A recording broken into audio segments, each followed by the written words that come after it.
Are acrylic colors only good for painting on fabrics? Let's find out.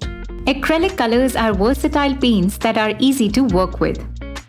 They are bright and durable, and great for painting on any fabric, be it denims, t-shirts, or even sneakers. But we are only getting started. Acrylic colors can be used to paint on rocks and pebbles, clayware like diyas and pots. They are perfect for adding an ornate touch on walls, or making coasters and posters on MDF boards. And it doesn't end there.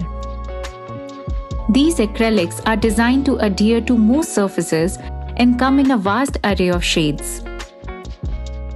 Got a DIY project in mind? You'll probably need acrylic colors to complete it.